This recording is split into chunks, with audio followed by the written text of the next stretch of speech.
জালেম বাশার আল আসাদ অয় গাট্টি গুট্টি লইয়া ভাগছে, পলাইছে। এই 8ই ডিসেম্বর নতুন উইকেট পড়ছে, জানেন আপনারা? 2 উইকেট পড়ছে এই বছর। 5ই আগস্ট 1 উইকেট পড়ছে, আর এই 8ই ডিসেম্বর আরেক উইকেট পড়ছে। আরো উইকেট পড়বে, আরো উইকেট। 2024 সাল উইকেট পড়ার বছর। এই বছর বোলিং ভালো হয়েছে, হ্যাঁ কররা বোলিং হয়েছে। 2 উইকেট পড়ে গেছে। আগামীর উইকেট নেতানিয়াহু। ইসরায়েলের ওই কুত্তা সেও পড়া যাবে ইনশাআল্লাহ। ইমানদারের বিজয় হবে ইনশাআল্লাহ। সারা পৃথিবীতে ইমানদারের বিজয়ের আহ্বান। ওই সমস্ত ভারত, ওদের ওই সমস্ত ফালতু কথা, 130 কোটি না বেটা, তারা বেঈমান। 230 কোটির ভয় দেখায়া ইমানদারকে এক চুল সরাইতে পারবে না ইনশাআল্লাহ। 56,000 বর্গ মাইলের এই জমিন আমার দেশের লক্ষ কোটি ইমানদার যুবক কলিজার শেষ ফোঁটা রক্ত দিয়ে রক্ষা করবে ইনশাআল্লাহ। আমরা 130 কোটি ভয় পাই না, কি বলেন? ভয় পাই না আমরা। আমাদের একজন। আরে তোর 130 কোটি তুই রাখ বেঈমান, আমাদের একজন। আগেও ছিল একজন, এখনো একজন, আগামী তো একজন। তিনি আল্লাহ। তিনি কে? 130 কোটির মোকাবেলায় এই হিন্দু ভারতের বেঈমান, তাদের মোকাবেলায় এক মালিকে যথেষ্ট। আলু দিবে না, পেঁয়াজ দিবে না, হাতের আব্বার পেঁয়াজ, মোদির আব্বার পেঁয়াজ। হ্যাঁ, তোর বাপের পেঁয়াজ বেঈমান।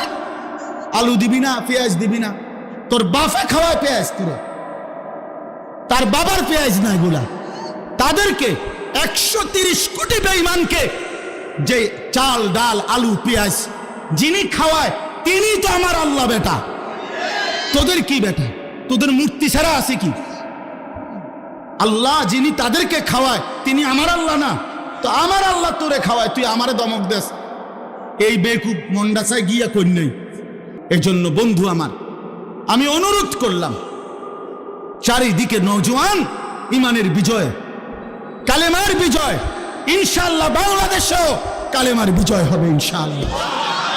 এই জমিনে হকের পতাকা উড়বে, কালেমার পতাকা উড়বে ইনশাআল্লাহ।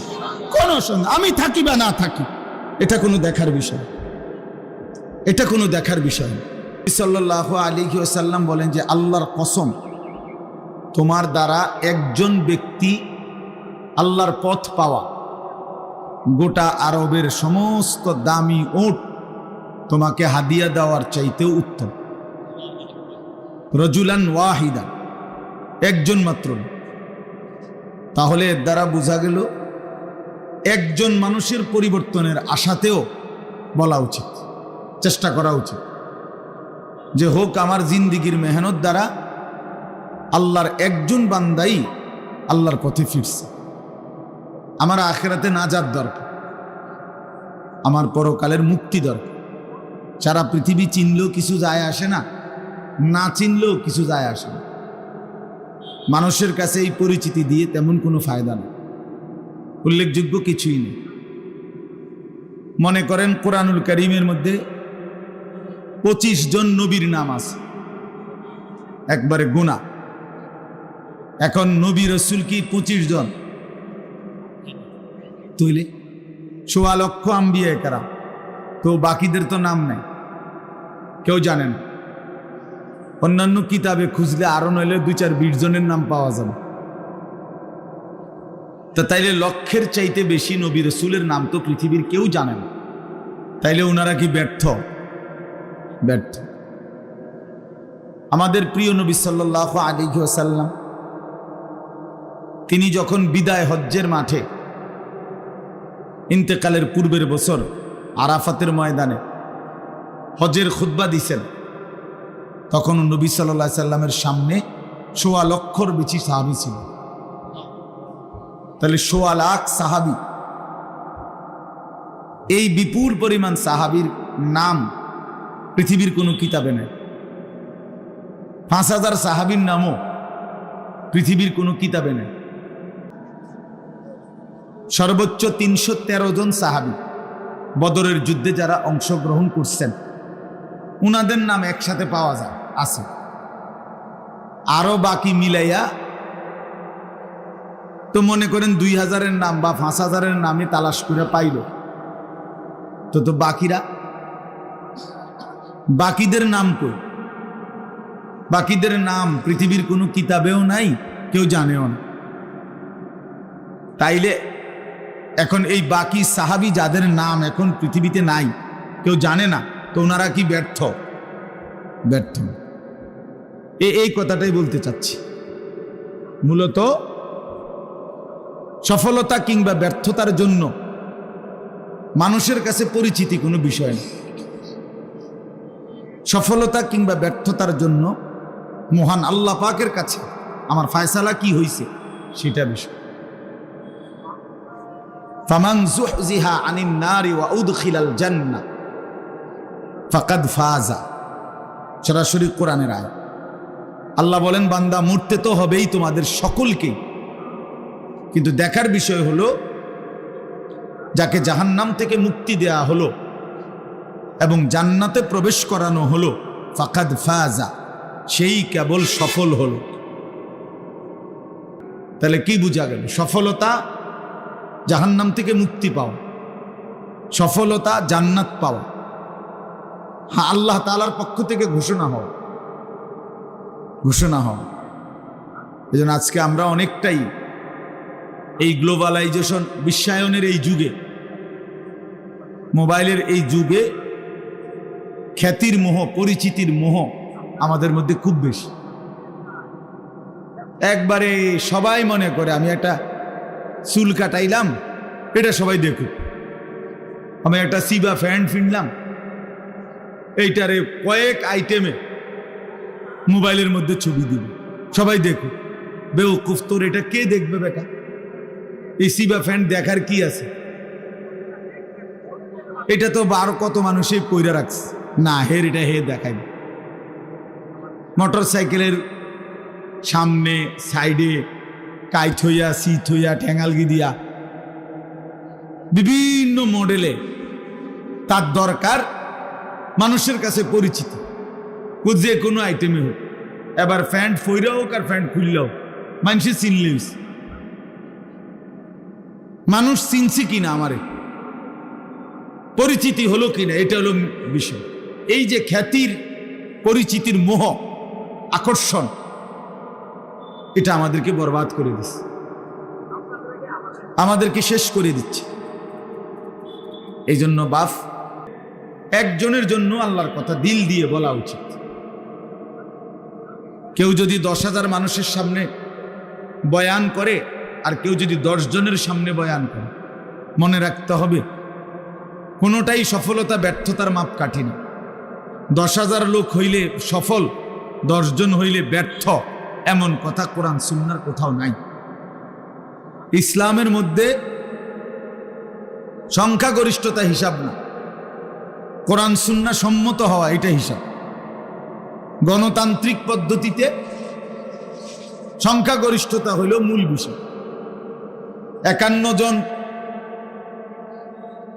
আপনার ভোট দিছে একজনকে, এবারে তারা অর্ধশিক্ষিত হোক অথবা একেবারে অশিক্ষিত হোক, তো 50 জন বুদ্ধিমান বিবেকবান আরেকজনকে ভোট দিছে, এরপরেও 51 জনের ভোট যিনি পাইছেন উনি জিতছে।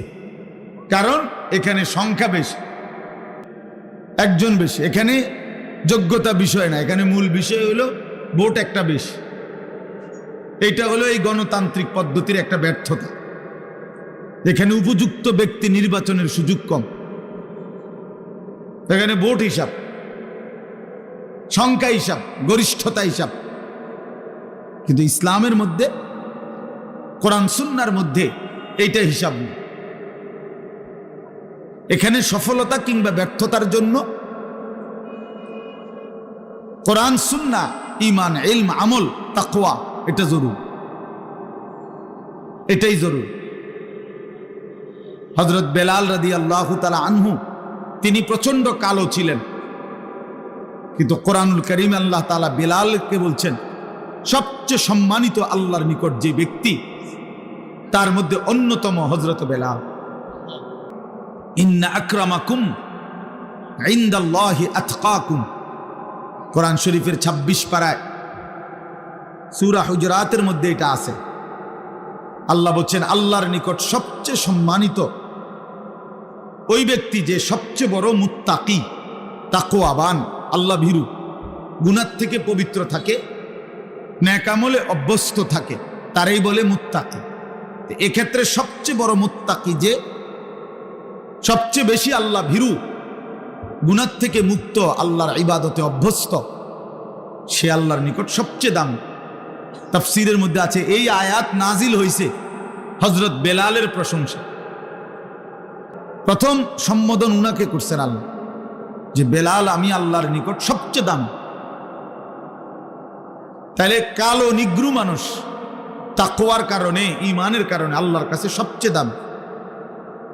আর এই যে আবু লাহাব, নবী সাল্লাল্লাহু আলাইহি সাল্লামের চাচা, এই বেটার মূল নাম হলো আব্দুল উজ্জা। এই আবু লাহাব তার মূল নাম না, তার নাম হলো আব্দুল উজ্জা, উজ্জার গোলাম। উজ্জা একটা মূর্তির নাম, দেবতা, ওই কুরাইশদের ছিল। কিন্তু সে এত বেশি সুন্দর ছিল, একেবারে টকটুকা লাল সুন্দর, বেশি সুন্দর আছিল। এই জন্য লোকেরা তাকে বলতো আবু লাহাব, একেবারে লালের বাপ, সুন্দরের বাপ, সুন্দরের আব্বা। কিন্তু সে হলো চিরনিকৃষ্ট জাহান্নামী। তাহলে চেহারায় তো সবচেয়ে সুন্দর, কিন্তু পরিণতি তো জাহান্নামী, নিকৃষ্ট। চেহারায় তো একদম কালো বেলাল, কিন্তু পরিণতি তো আল্লাহর কাছে সর্বোচ্চ দাম। তাহলে কি বোঝা গেল? এখানে বাহ্যিক এটা বিষয় না, ঈমান, ইলম, তাকওয়া এটা মূল বিষয়। তা আমার আপনাদের কাছে বলার উদ্দেশ্য হলো আল্লাহর কথা, কোরআন সুন্নাহর কথার প্রতি মনোযোগী হবেন। তিনি যেই বলুন, আপনার মসজিদের ইমাম, ওনারে কেউ না চিনুক, শুধু আপনারা কয়েকজনে চিনেন, আলহামদুলিল্লাহ, ওনার কথাই মনোযোগ দিয়ে শোনেন। উনি মুরব্বী, বয়স্ক আলেম, তো ওনার কথাই মনোযোগ দিয়ে শোনেন। ওলামায়ে কেরাম, তার পরিচিতি কম হোক, আপনি তার কথা শুনেন, আল্লাহর কথা, তাইলে বোঝা যাবে আপনি আসলে আল্লাহর কোরআনের প্রতি আগ্রহী। আর নাই তো উনারে এখন সবাই চিনে, উনি আইলে আমি যাম, উনি ওয়াজ করলে আমি শুনবো, তাইলে তো এটা ব্যক্তির মোহ হইল, নির্ধারিত ব্যক্তির মোহ হইল। আল্লাহর কোরআনের প্রতি আমি ফিরলাম কোথায়? এই জন্য এটা খেয়াল করা, নিজ মহল্লার ওলামায়ে কেরাম, নিজ মসজিদের ইমাম সাহেবের বয়ান, ওলামায়ে কেরামের প্রত্যেকের নসিহত দিল দিয়ে শোনা উচিত। দুই লাইনের কথার মধ্যেও হয়তো আমার জিন্দিগির বহুত বড় খোরাক আছে, সবক আছে। এক শব্দের মধ্যে ইসলামের ইতিহাসে আমরা কিতাবে পড়ছি, এমন বহু ব্যক্তি ছিল যারা নবী সাল্লাল্লাহু আলাইহি সাল্লামের হাদিস এক লাইন শুই না অন্ধকার জীবন ছেড়ে আলোর পথে চলে আসছে। আল্লাহর কোরআনের একটি আয়াত শুনে এমন অসংখ্য মনীষীর জীবনে আছে যারা জীবন বদলায় ফেলছে। একজন বিখ্যাত মুহাদ্দিস আলেম ছিলেন মুহাম্মদ ইবনে মাসলামা আল কানাবি রাহমাতুল্লাহি আলাইহি, অনেক বড় মুহাদ্দিস। তো উনি বাজারের মধ্যে সন্ত্রাসী, বাজারে চাঁদাবাজি করতেন, উগ্র ছিল, বখাটে ছিলেন, বন্ধু বান্ধব নিয়ে নেশা করতেন, আড্ডা দিতেন এবং বাজারে উচ্ছৃঙ্খল আচরণ করতেন। একদিন ওই বাজারের পাশ দিয়ে একজন বড় মুহাদ্দিস আলেম যাইতেছিলেন, ইনি তারে টিটকারি কইরা বলছে, এই হুজুর খারান, চাই আপনি কি হাদিস জানেন বলেন দেখি, একটা হাদিস বলেন।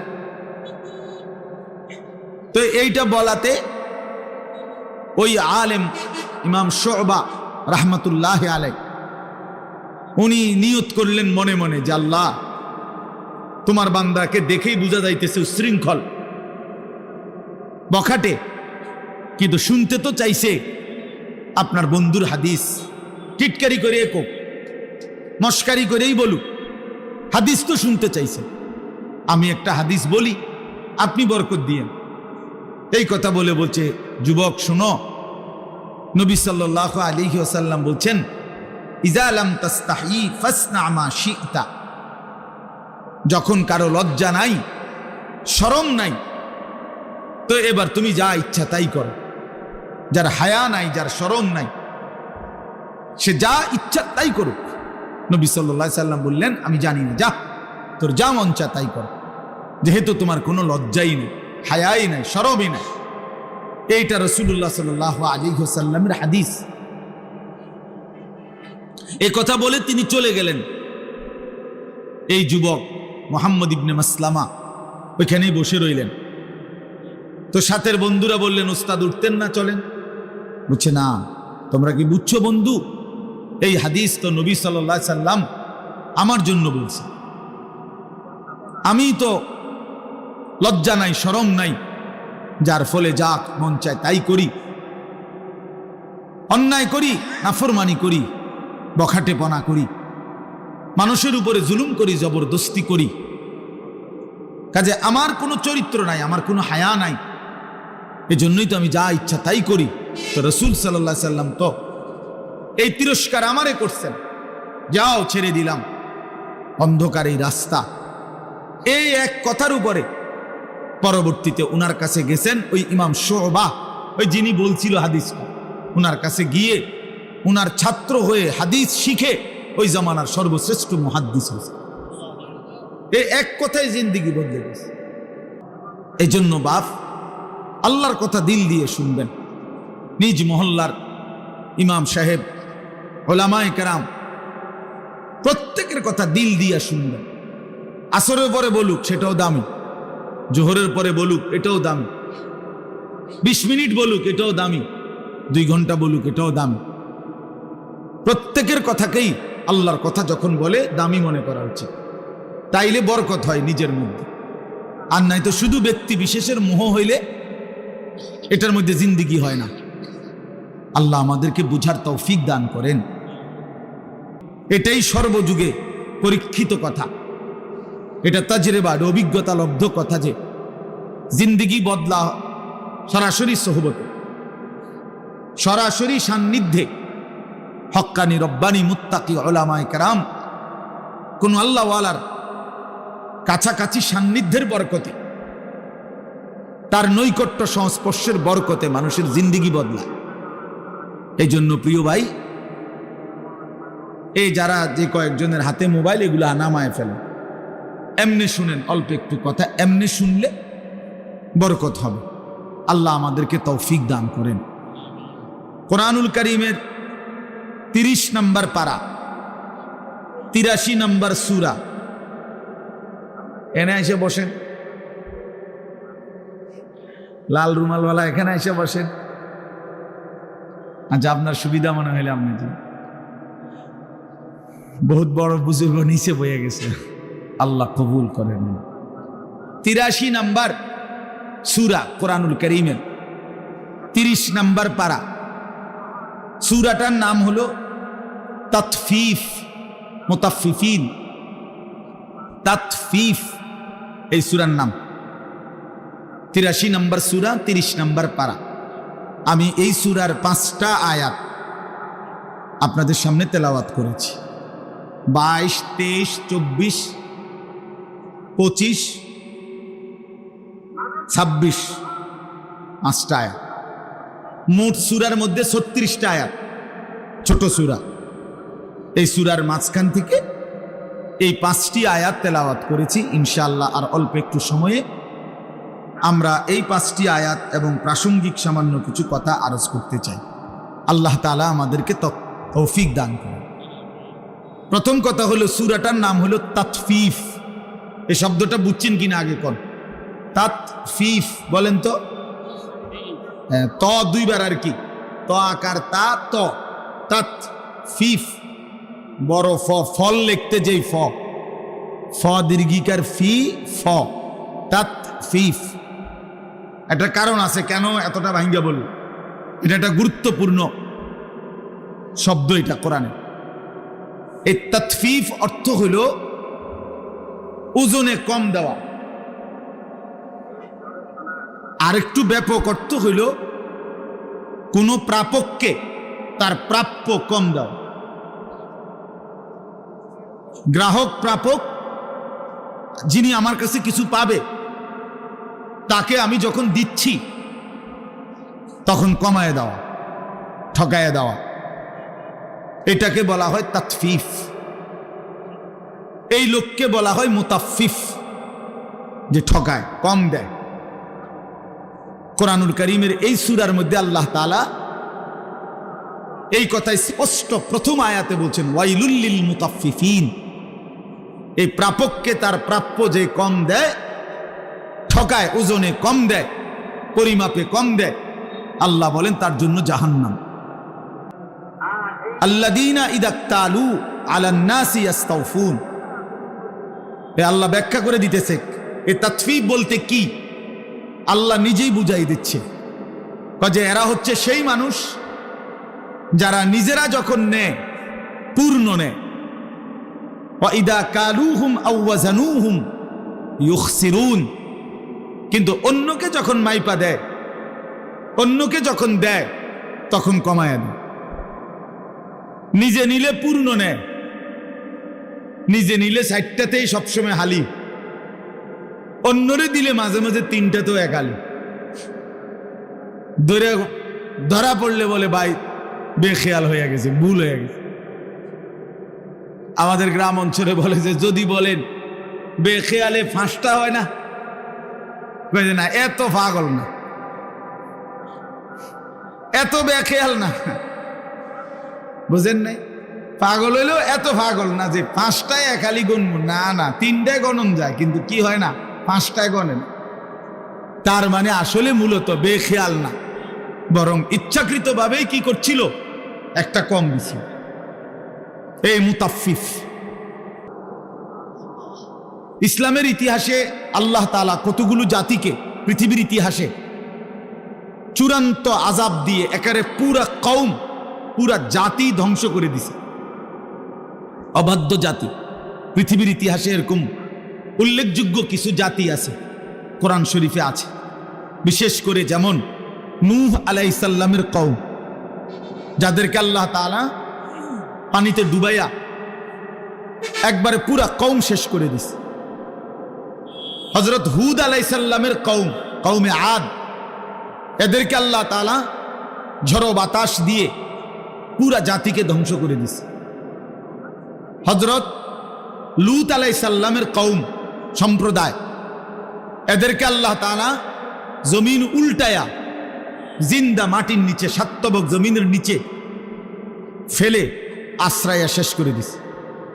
হযরত সালেহ আলাইহিস সালাম, কওমে সামুদ, আল্লাহ তাআলা এদেরকে, এই নবীর জাতিকে ফেরেশতার বিকট চিৎকার দিয়ে, মানে একজন ফেরেশতা ফজরের ওয়াক্তে আসছে ওই কওমের উপরে, এসে একটা চিৎকার মারছে, একটা চিল্লানি দিছে ফেরেশতা, একটা বিকট আওয়াজ, এক আওয়াজে পুরা কওম একেবারে কোলের বাচ্চা, পেটের বাচ্চা, জোয়ান বুড়া উপুর হইয়া পইরা এই ঘুমন্ত অবস্থায় জীবনের তরে শেষ হয়ে গেছে। কোরআন শরীফে আছে। আরেকটা জাতি উল্লেখযোগ্য, শুআয়ব আলাইহিস সালামের কওম। শুআয়ব আলাইহিস সালাম হযরত মূসা আলাইহিস সালামের শ্বশুর। এই শুআয়ব আলাইহিস সালামের জাতীয় অবাধ্য ছিল। আল্লাহ তাআলা এদেরকেও ফেরেশতার বিকট চিৎকার দিয়ে ধ্বংস করে দিস পুরা কওম। এখন আমি কি বলতে চাই, আমি বলতে চাই এই প্রত্যেকটি অবাধ্য জাতির চূড়ান্ত এই ধ্বংস যে আল্লাহ করে দিল, এই প্রত্যেকটি অবাধ্য জাতির একটা বড় অপরাধ ছিল, বিশেষ একটা বিশেষ বিশেষ পাপ ছিল। এর মধ্যে একটি জাতি যাদের নাম বললাম, শুআয়ব আলাইহিস সালামের কওম, কওমে শুআয়ব। নবী শুআয়ব আলাইহিস সালামের কওম আল্লাহ তাআলা ফেরেশতার এই বিকট ধ্বনি দিয়ে ধ্বংস করে দিয়েছেন। এদের সবচেয়ে বড় অপরাধ ছিল, পাপ ছিল, এরা ওজনে কম দিত। এইটা এই নবী শুআয়ব আলাইহিস সালাম জাতিকে হাজার হাজার বার, লক্ষ বার এই কথা ঘুরে ঘুরে বলছে, ওয়া আউফুল কাইলা, তোমরা ওজন পূর্ণ করো, কমাইও না। ওয়ালা তানকুসুল মিকিয়াল, হে আমার জাতি, ওজনে কম দিও না, ওজনে কম দিও না। ইন্নী আখাফু আলাইকুম আযাবা ইয়াউমিন আযীম, আমি তোমাদের উপরে এক ভয়ঙ্কর ভয়ঙ্কর আযাবের ভয় পাচ্ছি। তোমাদেরকে আল্লাহ ধ্বংস করে দিবে। শেষ পর্যন্ত আল্লাহ ধ্বংস করে দিয়েছেন। তাইলে বাপ আমার, ভাই আমার, এই প্রথম কথা হলো প্রাপককে, গ্রাহককে পরিমাণে কম দেওয়া, ঠগিয়ে দেওয়া, এটা একটা নিকৃষ্ট অপরাধ, অত্যন্ত বড় একটা জুলুম। এর কারণে আল্লাহ তাআলা একটি অবাধ্য জাতিকে পুরা ধ্বংস করে দিছে। অতএব এই মন্দ আখলাক আমাদের মধ্যে না থাকা, আমাদের মধ্যে না থাকা উচিত। এবার আসেন আরেকটু ব্যাখ্যা। তাফসীরের মধ্যে আছে, উলামায়ে কেরাম বলেন, বিশেষ করে ইমাম মালিক রাহমাতুল্লাহ আলাইহি ব্যাখ্যা করছেন, সব তাফসীরে আছে যে মানুষের উপরে দুইটা হক, একটা আল্লাহর হক, একটা বান্দার হক। এই আল্লাহর হক এবং বান্দার হক উভয়ের ব্যাপারে কোন রকমের কমতি করা, এই পুরাটাই এটা তাতফিফ। কেউ যদি আল্লাহর হক আদায়ে কমতি করে, ঘাটতি করে, এটাও তাতফিফ। কেউ যদি বান্দার হক আদায়ে কমতি করে, এটাও তাতফিফ। আর উভয়ের জন্য, আল্লাহর হকে ঘাটতি করলে তার জন্য জাহান্নাম, বান্দার হকে ঘাটতি করলে তার জন্য জাহান্নাম, তার জন্য জাহান্নাম। এজন্য এক মুমিন, এক মুসলমান জাহান্নাম থেকে বাঁচতে এটা গুরুত্বপূর্ণ, আল্লাহর হক পূর্ণ করা, বান্দার হকও পূর্ণ করা। ইমাম মালিক রাহমাতুল্লাহ আলাইহি বলতেন, লিকুল্লি শাইইন ওয়াফাউন ওয়া তাতফিফুন, প্রত্যেক জিনিসের একটা পূর্ণ আছে, একটা কমতি আছে, তাতফিফ। অতএব আল্লাহর হক আদায়ও যদি কেউ তাতফিফ করে, মানে কমতি করে, তার জন্য জাহান্নাম। বান্দার হক আদায়ও যদি কেউ কমতি করে, তার জন্য জাহান্নাম। আল্লাহর হক অনেক, আমি শুধু একটা বুঝাইতে চাই। এক ওয়াজে আসলে পুরা দিন বুঝানো তো কঠিন, অল্প একটুই বুঝানো। তো আল্লাহর হকের মধ্যে একটা গুরুত্বপূর্ণ হক হলো নামাজ। কি বলে? নামাজ আল্লাহর হক কি না বলেন? এই নামাজের মধ্যে কমতি করা, ঘাটতি করা, যে বেনামাজি তার কথা না, সে কোনো আলোচ্য বিষয় না। বেনামাজি যারা নামাজ পড়ে না, ওই কোনো মানুষে না, ওরে কোনো কেউ গণা তো ধরে না, কোরআনের দৃষ্টিতে ওই কোনো মানুষ না। রাসূলুল্লাহ সাল্লাল্লাহু আলাইহি সাল্লামের হাদিসের দৃষ্টিতে যার কপালে সেজদা নাই, ওই কোনো মানুষের বাচ্চা না, ওই জানোয়ার। এই জন্য ওরে কোনো হিসাব ধরে লাভ নেই। বেনামাজি ওই কোনো গণার মানুষ না। এই জন্য কোরআন শরীফে আছে, আল্লাহ বলছে ফজরের নামাজে আমার ফেরেশতা এবং আমার ইমানদার বান্দাদের সমাবেশ হয়। তার মানে বেনামাজিকে আল্লাহ তাআলা বান্দাই গণার ধরেন। দূর তুই পাগল, ফালতু কথা করবেন, তুই 800 ভাত খাইতি, ভাত খাবে না। 800 দুনিয়ায় ঘুম যাইতি, যা ঘুম যাবে, এটা নাফরমান।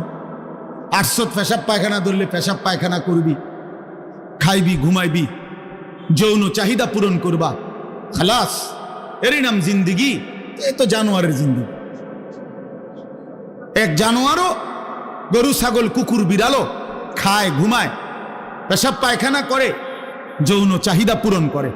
এই জন্য গরু, ছাগল, কুকুর, বিড়ালেরও বাচ্চা কাচ্চা হয় না? তাহলে বোঝা গেল তারও যৌন চাহিদা কি হয়? পূরণ। তাহলে এই জন্য নামাজবিহীন জিন্দিগি মানুষের জিন্দিগি না, বেনামাজি মানুষ না। বেনামাজি চতুষ্পদ জন্তু, শুধু দুইটা ঠ্যাং কম, এতটুকুই তফাৎ। মূলত যার কপালে সেজদা নাই সে শয়তান, যার কপালে সেজদা নাই সে রাজিম, অভিশপ্ত। যার কপালে সেজদা নাই তার উপরে কিয়ামত পর্যন্ত আল্লাহর লানত। তিনটাই কোরআন শরীফ থেকে বলছে। আল্লাহ তাআলা ইবলিসকে তিনটা কথা বলছে, ইবলিস তুই আমারে সেজদা দিলি না, আজকের থেকে তুই শয়তান। এর আগে ইবলিসকে শয়তান বলতো না, এর আগে ইবলিস শয়তান ছিল না, সে মুআল্লিমুল মালাইকা ছিল, ফেরেশতাদের শিক্ষক। যেদিন থেকে সেজদা দেয় নাই সেদিন থেকে শয়তান। আল্লাহ বলছে ফাখরুজ ফাইন্নাকা রাজিম, ইবলিস তুই আমারে সেজদা দিলি না, বের হ, তুই অভিশপ্ত, রাজিম।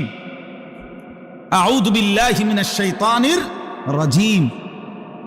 এ আল্লাহ বলছে যেদিন সেজদা দেয় নাই সেদিন থেকে আল্লাহ বলছে তুমি আজকের থেকে ফাইন্নাকা রাজিম, তুমি অভিশপ্ত। আল্লাহ বলছে ওয়া ইন্না আলাইকাল লানাতা ইলা ইয়াউমিদ্দিন, ইবলিস তুই আমারে সেজদা দিলি না, আজকের থেকে নিয়ে কিয়ামত পর্যন্ত তোর উপরে আমি আল্লাহর লানত। এজন্য সেজদাবিহীন নাফরমানের উপরে আল্লাহর লানত। কতক্ষণ? প্রতিদিন 2 ঘন্টা। কথা বলেন না? 24 ঘন্টা নাফরমান, তোর উপরে আল্লাহর লানত, তোর খোদার গজব তোর উপরে। ওই নাফরমান সুখ মিলবে না, বাতের থালায় সুখ না, সোফার খাট পালঙে সুখ মিলে না, দালান বিল্ডিং এ সুখ মিলে না, মোবাইলের ওই নর্তকীর ছবি আর নারীর ছবিতে সুখ নাই। কোন নাফরমান আল্লাহর নাফরমানি করে সুখ পায় না। বেঈমান কখনোই সুখ হয় না, কোন সুখ নেই, অতৃপ্ত। লোনা জলে তৃষ্ণা মেটে না, যে পানি লবণাক্ত ওই পানিতে কোনোদিন তৃষ্ণা মেটে না। ঠিক গুনাহ কোনোদিন তৃপ্তি দেয় না। ওই দুশ্চরিত্র যুবককে জিজ্ঞেস করে দেখেন, কত লক্ষ নারী উলঙ্গ দেখলে তোমার তৃপ্তি হবে? সে বলতে পারবে না। সারা পৃথিবীর নারী ল্যাংটা উলঙ্গ করেও যাকে দেখাইলে তার শখ মিটবে না, সে আরো দেখতে চাইবে। কারণ গুনাহ কি দেয় না? তৃপ্তি। কিন্তু এক নারী হালাল স্ত্রী এক পুরুষের 60 বছর পার হয়ে যায়। হালাল যে এক গ্লাস পানিতে তৃপ্তি হয়ে যায় তৃষ্ণার্ত। এক সাগর মদ পান করলেও এই মদখোর, নেশাখোর, গাঞ্জাখোর, ফুট্টাখোর, বাবাখোর, এই ডাইলখোর, হারামখোরের তৃপ্তি হয় না। এক সাগর মদও যদি খায় এই হারামখোরের কোনো তৃপ্তি নেই। কারণ গুনাহ কি দেয় না? তৃপ্তি। এটা একটা গুরুত্বপূর্ণ মূলনীতি, মনে রাখবে। লোনা জলে তৃষ্ণা মেটে না, কি কইছি কোন? হ্যাঁ ঠিক। গুনায় কি আসে না? তৃপ্তি আসে। তৃপ্তি আসে না। কোন নাফরমান, সুদখোর, এই কিস্তিখোর, হারামখোর, এগুলো একটাও সুখে না।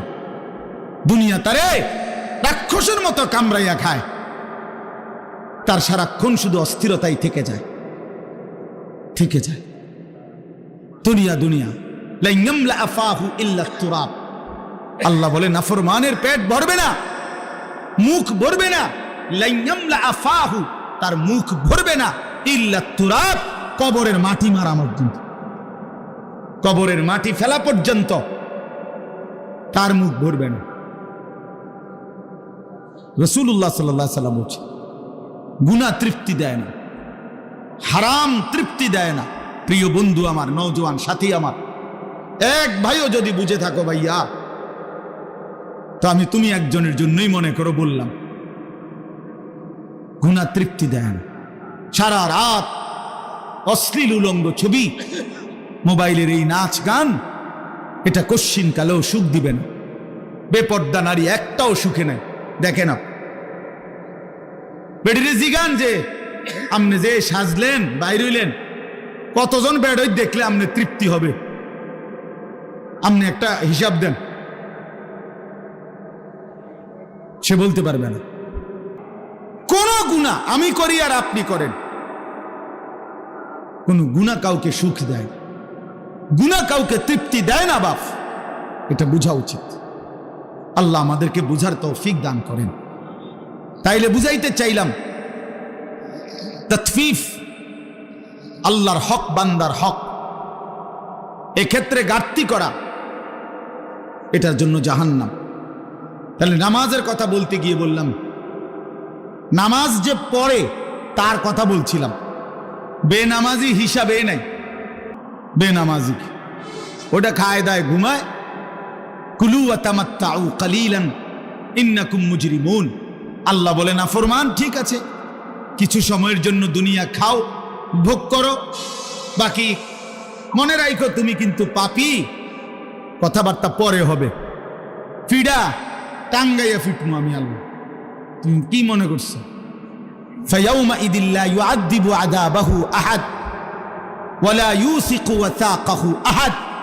কোরআন শরীফে আছে নাফরমান, আল্লাহ বলে নাফরমান মনে রাখিস, হাসরের ময়দানে আমি তোকে যেই আযাব দেব এমন শাস্তি তোরে জীবনে কেউ দেয় নাই। এই আয়াতের অর্থ আপনি দেখে নিন।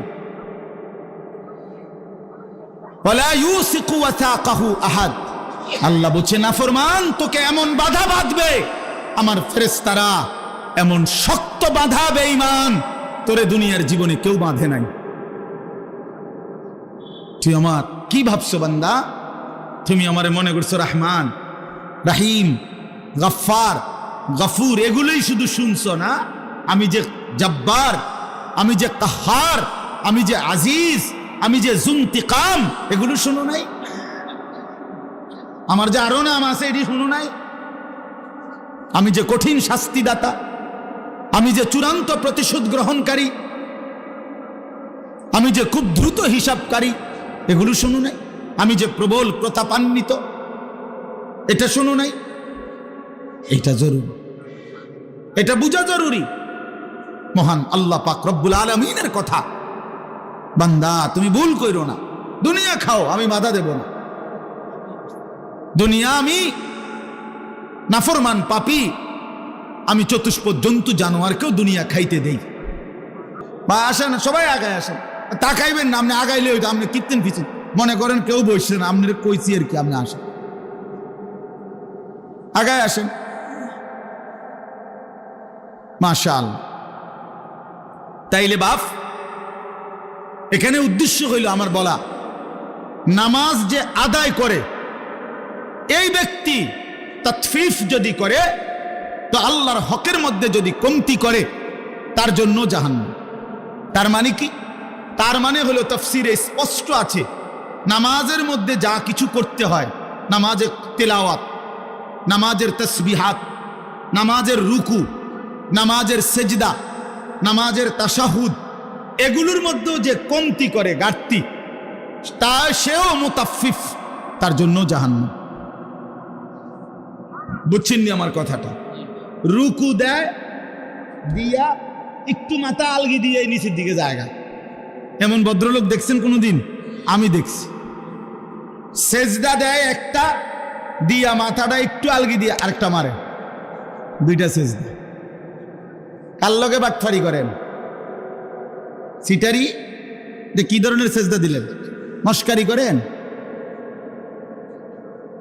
হ্যাঁ, 4 রাকাত সুন্নত করে ফেলছি, মনে 1 মিনিটও লাগছে না। যে কি মেশিন লাগাইলেন? কি মেশিন এটা? জাপানি মেশিন, চায়না তো সম্ভব না এত তাড়াতাড়ি করা। কি মেশিন লাগাইলেন বলেন? আশ্চর্য। 100 দানার তসবিহ 1 মিনিটে শেষ, উড়ে এলো মেশিন।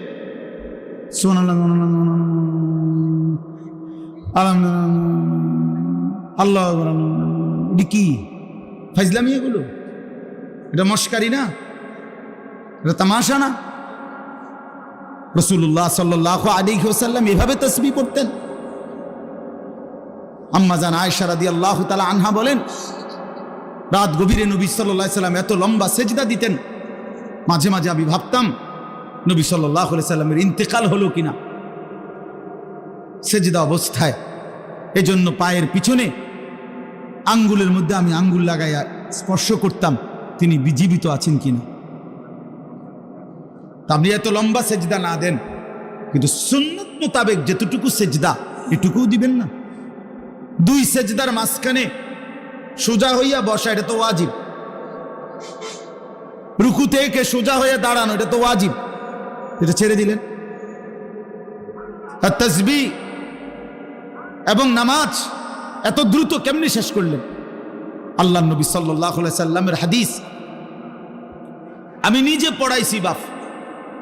নবী সাল্লাল্লাহু আলাইহি সাল্লাম বলছে তিলকা সালাতুল মুনাফিক, তিলকা সালাতুল মুনাফিক, তিলকা সালাতুল মুনাফিক। তিনবার বলছে একটা কথা, ওই নামাজ মুনাফিকের নামাজ, ওই নামাজ মুনাফিকের নামাজ, ওই নামাজ মুনাফিকের নামাজ। কামা ফানাক্কারা আরবাআন লা ইয়াযকুরুনাল্লাহা ইল্লা কালিলা। নবীজি বলেন যে দাঁড়াইলো আর 4 রাকাত নামাজ যেন 4টা ঠোকর মারলো, ঠিক মতো আল্লাহর জিকির তাসবিহগুলো আদায় করলো না, এটা মুনাফিকের নামাজ, মুনাফিকের নামাজ, ইমানদারের নামাজ না। কোরআন শরীফে আল্লাহ তাআলা স্পষ্ট, কোরআন শরীফে আছে মুনাফিকের প্রথম চিহ্ন, মুনাফিকের হাদিসেও চিহ্ন আছে, কোরআনেও আছে। আল্লাহ তাআলা বলছে মুনাফিকের 1 নম্বর চিহ্ন কি, কোরআনে বলছে ওয়া ইযা কামু ইলাস সালাতি কামু কুসালা। মুনাফিক কাকে বলে? আল্লাহ কোরআনে বলছে তারা যারা নামাজ আদায় করে অলস ভাবে, নামাজ পড়ে না, এটা না, আগেই বলছি যে নামাজ পড়ে না তারে কোনো কি নাই, তে কিচ্ছুই না, তে ফায়জামাও না, ফ্যানও না, হাফ প্যানও না, ফুল প্যানও না, এটা প্লাস্টিক। মানে এই কথাটা বুঝছেন নি? এর অর্থ কি? বেনামাজির কোনো তুলনা নাই। মানে কি? মানে বেনামাজিকে কোনো জানোয়ারের সাথেও তুলনা দিলে ওই জানোয়ারকে অপমান করা। হ্যাঁ, এই জন্য আল্লাহ বলে দিছে বালহুম আদাল, বরং সে জানোয়ারের চাইতো নিকৃষ্ট। এই জন্য বেনামাজির কোনো তুলনা নাই। তারা ছাগল বললে ছাগল প্রতিবাদ করবে। মহান আল্লাহ কি কারণে আমার সাথে তারা তুলনা দিল কি লেগে? আপনার সূরা কেরাত আজীবন অশুদ্ধ, আমনে নামাজ পড়েন, মানসে না কয় আমনে নামাজ পড়েন, আমনে না বলেন আমনে নামাজ পড়েন, আখিরাতের দৃষ্টিতে তো এই নামাজ হয় না। বুঝেন নাই আমার কথা? হবে না তো নামাজ। আপনি স্কুলে পড়ছেন দেখে আপনার অশুদ্ধ কোরআন, জি না, এটা এমন কোনো মূলনীতি নাই যে হুজুর আমি স্কুলে, আমরা জেনারেল শিক্ষিত, অতএব আমাদের সূরা কেরাত অশুদ্ধ হলেও চলবে। এই ফয়সালা কোথায়? এই রেজুলেশন হয়েছে কোন জায়গা? জাতিসংঘে। কে তাহলে এই সিদ্ধান্ত দিল কে? কোন ব্যক্তি জেনারেল শিক্ষিত হলে অথবা ছোটবেলায় পড়ালেখা করে নাই, মূর্খ মানুষ, তো আপনি কির মূর্খ? আপনি সরু সরে আনা লেখতারেন না, দুনিয়া চিনেন না কোনটা, বাতের থালাও চিনেন, রুটির থালাও চিনেন, মাছও চিনেন, গোশতও চিনেন, বেড়াও চিনেন, বেড়িও চিনেন, রাতও চিনেন, দিনও চিনেন, হাসিও চিনেন, কান্নাও চিনেন, বিএসও বোঝেন, সিএসও বোঝেন, আরএসও বোঝেন, খতিয়ানও বোঝেন, কোনান দিয়ে কারে ফেস লাগাইতে হবে এটাও বোঝেন, 14 গোষ্ঠীর সব বোঝেন, শুধু আখিরাত বোঝেন না। হ্যাঁ, কি বুঝাইতে চান আপনি? আখিরাত বোঝেন না, আপনি নামাজ বোঝেন না, আপনি আল্লাহর কোরআন বোঝেন না। কেন বুঝলেন না? আপনি বোঝেন না কোনটা? বাপ হাত জোর করে অনুরোধ, দিন শিখতেই হবে আপনাকে। সবাই নিয়ম মাফিক মাদ্রাসার সবগুলো ক্লাস পড়া জরুরি না, কথা বোঝেন নাই, কিন্তু চলনসই আখিরাতে মুক্তি পাবেন এতটুকু দিন শিখা, এতটুকু সূরা কেরাত, দোয়া, কালাম, ওযু, নামাজ, হজ, যাকাত ঠিক করা, এটা জরুরি। একেবারে হিমালয় পর্বতের উচ্চতা পর্যন্ত যুবক তোমার সার্টিফিকেট হোক, কোনো মানা নাই। তোমার সার্টিফিকেট পৃথিবীর সবচেয়ে বড় সার্টিফিকেট হোক, কোনো মানা নাই। আল্লাহর কোরআন পড়তে পারো না কেন? 16 বছরে মুসলমান সন্তান কিংবা বাপ কারো মনে পড়লো না আল্লাহর কোরআনের কথা? কি নাফরমান ওই বাপ, কি নাফরমান ওই সন্তান, যে বাপেরও কোনোদিন মনে পড়লো না আমি সন্তান, আমার মুসলমান, 16টা বছর আমি এই সন্তানের পিছনে কত লক্ষ কোটি টাকা খরচ করলাম, অথচ আমার সন্তান আল্লাহর কোরআন পড়তে পারে না। এই সন্তানও বলল না একটাবার আমারে আপনি কি ফরাইলেন বাপ, আমি কেন আমার মালিকের কালাম পড়তে পারি না? বলেন, বলেন আমার কথা, ইনসাফ করে জবাব দেন, বিবেককে প্রশ্ন করেন। এই মাদ্রাসাগুলো চারদিকে হচ্ছে, আপনারা ভাইবেন না। আপনাদের এক সহজ হিসাব, আপনি বলবেন শুধু এত মাদ্রাসা হচ্ছে কেন? আপনি বলতে পারবেন শুধু এত মাদ্রাসার কি দরকার? আপনার দরকার না থাকুক, আর শাজিমের মালিকের দরকার, আসমানওয়ালার দরকার দেখে বানাইছে। যিনি তৌফিক দিছে তিনি বুঝেই তৌফিক দিছে। অতএব এটা জরুরি বিষয়। আগামীর দিন, আগামীর ইসলামের জন্য, আগামীর পৃথিবীর জন্য ইনশাআল্লাহ আমরাও আশাবাদী। মুসলমানের মহল্লাকে মহল্লায় এই পরিমাণ মাদ্রাসা আলহামদুলিল্লাহ হইছে যে এই সময়ে বাপ আমার হাত জোর করা অনুরোধ, হাতের নাগালে মাদ্রাসা, হাতের নাগালে কোরআন শিখার সহজ ব্যবস্থা, এই অবস্থায় যদি কোরআন অশুদ্ধ নিয়ে কবরে যান, আল্লাহর কসম আপনি আগের আমলের মানুষের চাইতে ফিডা বেশি খাবেন। আমার কথাটা আগে 10 গ্রাম মিল্লা হয়তো 100 মাইল দূরে মাদ্রাসা ছিল, সবাই হয়তো বলতে পারে আমার সুযোগ ছিল না, যাইতারি নেই। এখন কি কইবেন? এখন আপনি কি বলবেন? এখন কোন যুক্তিতে এই 10 হাত পর্যন্ত গিয়েও 10টা সূরা ঠিক করতে পারলেন না? বলেন ভাই, কোনো জবাব দিতে পারে? আমরা বলি না স্কুল ছেড়ে দাও, বলি না কলেজ ছেড়ে দাও, একটু সময় বাইর করো, শুক্রবারে একটু সময় দাও, শনিবারে একটু সময় দাও, একটু সময় হোক না। আল্লাহর কোরআন সহজ, আল্লাহর কোরআন সহজ। আপনার ছেলেটাকে কোরআন থেকে কেন বঞ্চিত করলেন? আল্লাহ থেকে বঞ্চিত করে তারে সুখ দিবেন কেমনে? রাসূল থেকে বঞ্চিত করে তারে সুখ দিবেন কেমনে? এই বাপ, কার হাতে তুলে দিয়ে গেলেন তারে? আপনি তো কবরে চলে যাবেন। আগামী সন্তানটাকে কার হাতে দিয়ে গেলেন? আগামীর পৃথিবী ঈমান আর কুফরের পৃথিবী। মনে রাখে, এই বাংলাদেশের শুধু 2-4টা দল নিয়ে হিসাব করলে হবে না। গ্লোবালাইজেশন এখন পৃথিবী, এই গ্রাম যেমন পৃথিবীর শেষ মাথা তেমন গ্লোবালাইজেশন বলে, অর্থাৎ সারা পৃথিবী এখন বিশ্বগ্রাম। গ্লোবালাইজেশন মানে কি? বিশ্বগ্রাম মানে সারা পৃথিবী এক গ্রাম, সারা পৃথিবী ফরিদপুর। তার মানে এখানে বসেই এখন সারা পৃথিবী একসাথে দেখা যায়, তাকানো যায়। এই জন্য সারা পৃথিবীর সাথে মিলাইলে সারা পৃথিবীতে মজলুমের বিজয় হচ্ছে, সারা পৃথিবীতে ইমানদারের বিজয় হচ্ছে, সারা পৃথিবীতে জালেম হেরে যাচ্ছে। বিশ্বাস করেন, এটা বিশ্বাস করেন। এই যে 8ই ডিসেম্বর সিরিয়াতে 54 বছরের স্বৈর শাসন বাদফুত মিল্লা, সিরিয়ায় ইসলামের গুরুত্বপূর্ণ একটি দেশ, সেইখানে স্বৈর শাসক ফ্যাসিস্ট জুলুমবাজ 54টা বছর ধরে লক্ষ লক্ষ মুসলমানের উপরে জুলুম করেছে। যেই জালেম বাশার আল আসাদ গাট্টি গুট্টি লইয়া ভাগছে, পলাইছে। এই 8ই ডিসেম্বর নতুন উইকেট পড়ছে, জানেন আপনারা? 2 উইকেট পড়ছে এই বছর। 5ই আগস্ট 1 উইকেট পড়ছে, আর এই 8ই ডিসেম্বর আরেক উইকেট পড়ছে। আরো উইকেট পড়বে, আরো উইকেট। 2024 সাল উইকেট পড়ার বছর। এই বছর বোলিং ভালো হয়েছে, হ্যাঁ কররা বোলিং হয়েছে। 2 উইকেট পড়ে গেছে। আগামীর উইকেট নেতানিয়াহু, ইসরায়েলের ওই কুত্তা, সেও পড়া যাবে ইনশাআল্লাহ। ইমানদারের বিজয় হবে ইনশাআল্লাহ। সারা পৃথিবীতে ইমানদারের বিজয়ের আহ্বান। ওই সমস্ত ভারত, ওদের ওই সমস্ত ফালতু কথা, 130 কোটি না বেটা, তারা বেঈমান 230 কোটির ভয় দেখায়া ইমানদারকে এক চুলো সরাইতে পারবে না ইনশাআল্লাহ।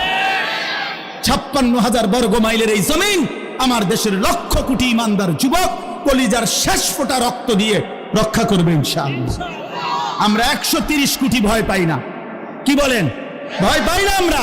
আমাদের একজন। আরে তোর 130 কোটি তুই রাখ বেঈমান, আমাদের একজন। আগেও ছিল একজন, এখনো একজন, আগামী তো একজন, তিনি আল্লাহ। তিনি কে? 130 কোটির মোকাবেলায় এই হিন্দু ভারতের বেঈমান, তাদের মোকাবেলায় এক মালিকে যথেষ্ট। আলু দিবে না, পেঁয়াজ দিবে না, হাতের আব্বার পেঁয়াজ, মোদির আব্বার পেঁয়াজ। হ্যাঁ, তোর বাপের পেঁয়াজ বেঈমান। আলু দিবি না, পেঁয়াজ দিবি না, তোর বাপে খাওয়ায় পেঁয়াজ, তোর তার বাবার পেঁয়াজ না এগুলা। তাদেরকে 130 কোটি বেঈমানকে যে চাল ডাল আলু পেঁয়াজ যিনি খাওয়ায়, তিনি তো আমার আল্লাহ বেটা। তোদের কি বেটা? তোদের মূর্তি ছাড়া আছে কি? আল্লাহ যিনি তাদেরকে খাওয়ায়, তিনি আমার আল্লাহ না? তো আমার আল্লাহ তোরে খাওয়ায়, তুই আমারে দমক দেস। এই বেকুব মন্ডাসায় গিয়া কই নাই, বলে কি এগুলো? এজন্য বন্ধু আমার, আমি অনুরোধ করলাম, চারিদিকে নওজোয়ান, ইমানের বিজয়, কালেমার বিজয়, ইনশাআল্লাহ বাংলাদেশেও কালেমার বিজয় হবে ইনশাআল্লাহ। এই জমিনে হকের পতাকা উড়বে, কালেমার পতাকা উড়বে ইনশাআল্লাহ। এজন্য আমার এতটুকুই কথা, এই সূরা তাতফিফের কারণে আমি বললাম, আল্লাহর হক, বান্দার হক, এক মুমিন হিসেবে ঘাটতি না করা। নামাজ পড়েন, কোরআন পড়েন, নিজেও দিন শিখেন, 90 বছর হোক আর 900 বছর বয়স হোক। আর কোলের বাচ্চা, ছোট বাচ্চা, 6 বছরের বাচ্চা, 7 বছরের বাচ্চা, ছেলে মেয়েকে আল্লাহর কোরআন থেকে বঞ্চিত করেন না। জেনারেল লাইনে পড়ায়েন, কোনো অসুবিধা নেই। আমরাও পড়ছি, আমি কুমিল্লা ভিক্টোরিয়া কলেজ থেকে মাস্টার্স পাস করছি, কাজে কোনো অসুবিধা নেই, আপনি পড়েন। আমিও সায়েন্স বিজ্ঞান বিভাগ থেকে এসএসসি দাখিল পাস করছি। অতএব কোনো মানা নাই, আল্লাহর কোরআন থেকে বঞ্চিত করবেন কেন? রাসূলুল্লাহ সাল্লাল্লাহু আলাইহি সাল্লামের হাদিস থেকে বঞ্চিত করবেন কেন? আমার অনুরোধ, আপনারা আপনাদের সন্তানকে দিন শিখাবেন। বলেন ইনশাআল্লাহ। অবিবাহিতরাও বলেন ইনশাআল্লাহ। হ্যাঁ বলেন, বলেন ইনশাআল্লাহ। আরে ফায়দা আছে। আমি বললাম, এক যুবক আমারে কিছুদিন আগে বলছে যে হুজুর, আমি সেই যুবক যে গত 5-7 বছর আগে একবার এই নিয়ত করছিলাম আপনার মাহফিলে সন্তানকে দিন শেখাবো। আল্লাহ তাআলা, আমি বিয়েও করছি, আল্লাহ আমার সন্তানও দিছে, এখন পাক্কা নিয়ত করলাম মাদ্রাসায় পড়াবো। এই জন্য বললে ভালো, আল্লাহ হায়াত দিলেই তো, আল্লাহ সন্তান দিলেই তো পড়ানো। আল্লাহ আমাদেরকে তৌফিক দান করেন। আপনাদের কাছে আমি শুধু এই 1 মিনিটে তর্জমা বলি। আল্লাহ তাআলা বলেন, ইন্নাল আবরারা লাফি নাঈম। আল্লাহ তাআলা বলে, নিশ্চয়ই যারা নেককার, যারা আল্লাহ তাআলার ফরমাবরদার, সৎকর্মশীল, অনুগত বান্দা, আল্লাহ বলেন আমি পুরস্কার স্বরূপ তাদের জন্য বললাম, তারা চির নিয়ামতে ভরা সুখের জান্নাতেই বসবাস করবে। আল্লাহ তাআলা বলে, যারা নেককার, আমার হুকুমের অনুগত, তারা চির সুখের নিয়ামতে ভরা জান্নাতেই থাকবে। সুবহানাল্লাহ। আলাল আরাইকি ইয়ানদুরুন, এই কথাটা দেখেন। আল্লাহ বলে, আমার জান্নাতি বান্দা জান্নাতের সিংহাসনে বসে দেখতে থাকবে 3 জিনিস। 1, তাকে আল্লাহ যে সুবিশাল জান্নাতের নিয়ামত দিছে সেগুলো এক নজরে পুরাটা একসাথে দেখবে জান্নাতি বান্দা। তাহলে এটা কদ্দুর 10 হাত বাই 10 হাত, ঠিক না? জান্নাত এত বড় হইলে বেটা দেখবো কেমনে? অথচ জান্নাত সবচেয়ে ছোটটা 10 দুনিয়া বরাবর। এই পুরাটা সে একসাথে দেখবে সিংহাসনে বসে। 2, জাহান্নামীদের আযাবের দৃশ্য সচক্ষে দেখবে জান্নাতের সিংহাসনে বসে। 3, আল্লাহু আকবার, 3, জান্নাতের সিংহাসনে বসে মহান আল্লাহ পাককে দেখতে থাকবে। তারিফু ফি বুজুহিহিম নাদরাতান নাঈম। আল্লাহ বলে, বন্ধু 24 ঘন্টা আমার জান্নাতি বান্দার চেহারার মধ্যে হাস্যোজ্জ্বল প্রফুল্লতা, সজীবতা এবং একেবারে চির আনন্দ 24 ঘন্টাই দেখতে পাবেন। কোনো ক্লান্তি, বিরক্তি, পেরেশানি নাই। ইউসকাউনা মির রাহিকিম মাখতুম। পানির বোতলটা কই? আল্লাহ তাআলা বলেন, আমার জান্নাতি বান্দাকে, না না খাবো না, আমি একটা জিনিস দেখাবো।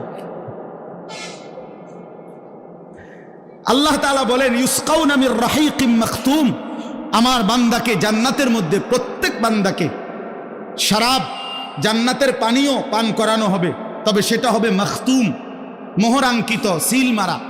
মানে হইল এই 1 বোতল পানি, এত বড় বোতল যেহেতু আমি খাইতে পারতেছি না, তো আমরা 3 জনে মিল্লা খাইলাম, আমি এদ্দুর, আপনি এদ্দুর, আপনি এদ্দুর, এইটা বুঝেন নাই তো? এটাও আপ্যায়ন, অসুবিধা নাই, 1 বোতল 3 জনে খাইলাম, সমস্যা নেই। কিন্তু আল্লাহ তাআলা বলেন, আমার বান্দা জান্নাতের মধ্যে এরকম 1 বোতল 3 জনে খাইবে এমন না, প্রতি বোতল ইনটেক, আলাদা আলাদা আলাদা আলাদা আলাদা আলাদা।